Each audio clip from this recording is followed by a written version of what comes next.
Halo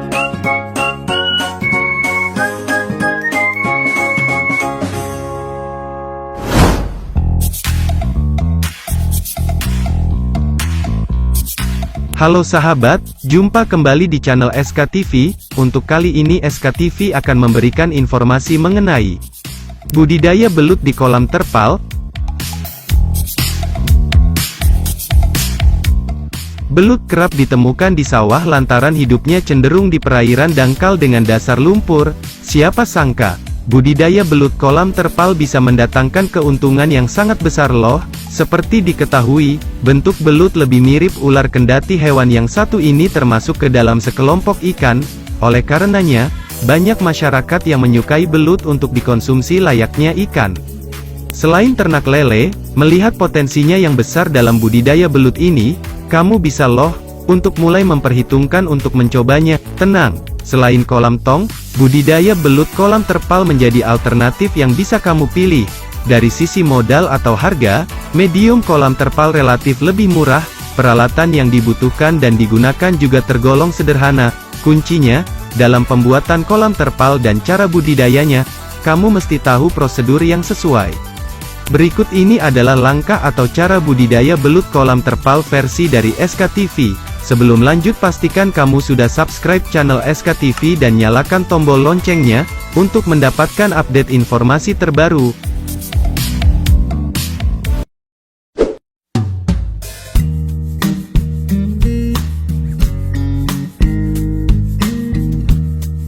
Satu, persiapan budidaya belut kolam terpal. Berbeda dengan kolam untuk budidaya ikan, pada budidaya belut kolam terpal, kamu membutuhkan tanah dan lumpur sebagai tempat hidup belut. Maka dari itu, kolam terpal mesti diberi penyangga yang kuat supaya tidak jebol. Selain itu, untuk diketahui, belut sering mengeluarkan lendir guna melindungi diri dan bertahan hidup.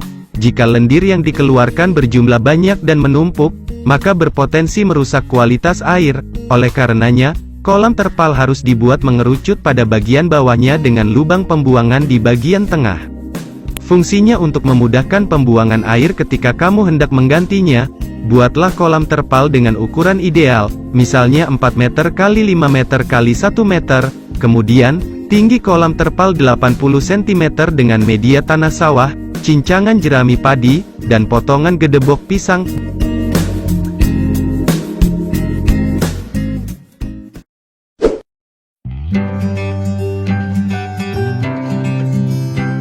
Dua, media hidup belut di kolam terpal. Media pembuatan kolam terpal untuk budidaya belut hampir sama dengan ternak belut di media drum dan sejenisnya.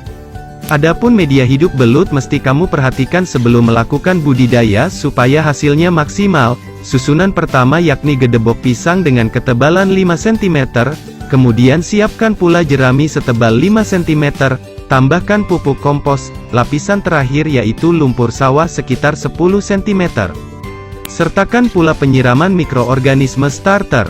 Setelah itu, rendam dengan air bersih setinggi 5 hingga 10 cm di atas permukaan tanah atau bahan yang telah disiapkan sebelumnya. Jika telah selesai, kamu hanya perlu menunggu 20-30 hari agar media ini matang atau terfermentasi. Perlu diingat, media ini harus benar-benar matang sebelum penebaran bibit guna melancarkan pertumbuhan belut. Usahakan pula untuk memeriksa kembali terpal agar tidak ada kebocoran.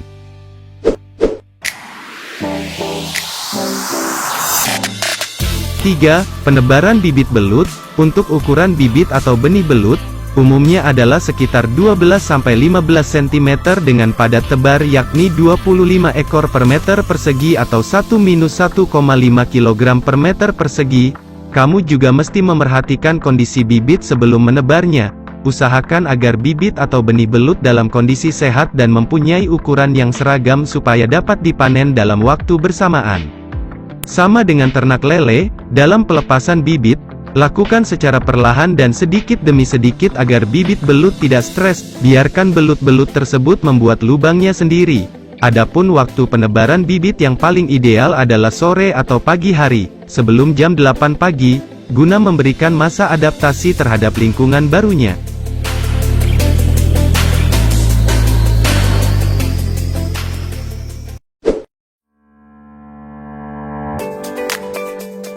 4. Pemberian pakan belut. Media tanah atau lumpur yang telah kamu buat pada kolam terpal sebenarnya merupakan makanan alami belut. Pasalnya, dalam tanah tersebut kerap terdapat cacing, jentik nyamuk, atau makanan lain yang bisa dikonsumsi oleh belut.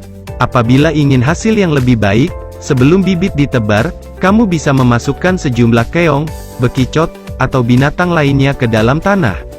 Nantinya, sumber makanan belut ini akan terurai dan bercampur dengan tanah atau media pembesaran belut. Selain pakan yang telah disebutkan, kamu juga bisa memberi makanan lain, misalnya, kecebong, cacing, ikan kecil, dan sejenisnya. Namun, perlu diperhatikan pula ketinggian airnya lantaran air yang terlalu tinggi bisa membuat belut kesulitan menangkap makanan.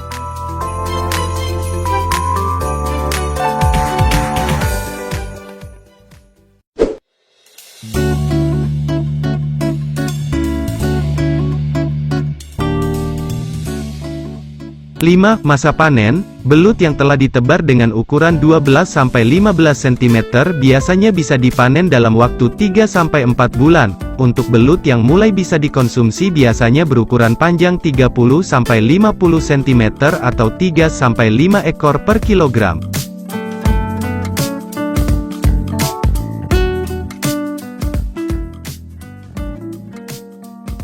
Contoh perhitungan modal dan potensi keuntungan. Untuk diketahui sebelumnya, perhitungan modal dan keuntungan yang bisa didapat pada contoh yang akan dibeberkan tidaklah mutlak. Artinya, perhitungan bisa lebih kecil atau lebih besar tergantung sejumlah faktor.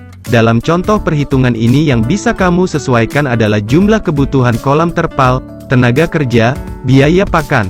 Tergantung bulan. Inilah contoh perhitungan modal dan potensi keuntungan atau analisa ekonomi dari budidaya belut kolam terpal.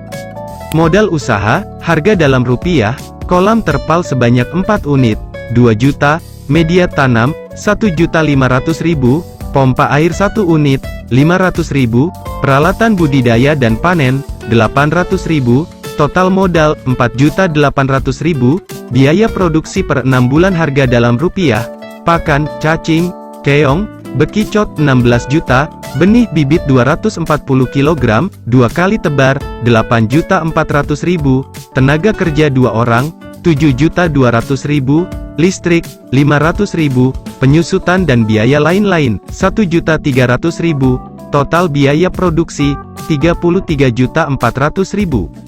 Pendapatan dan keuntungan yang didapat, merujuk pada angka-angka tersebut di atas, maka pendapatan yang bisa diperoleh yakni 240 kg, kali 6, kali berat awal, kali Rp35.000 sama dengan Rp50.400.000. Maka, keuntungannya adalah Rp50.400.000 dikurangi Rp33.400.000 sama dengan Rp17 juta.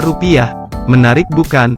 Semoga informasi ini bisa menjadi referensi untuk sahabat SK TV yang ingin ternak belut kolam terpal. Terima kasih, sampai jumpa kembali. Salam SK TV.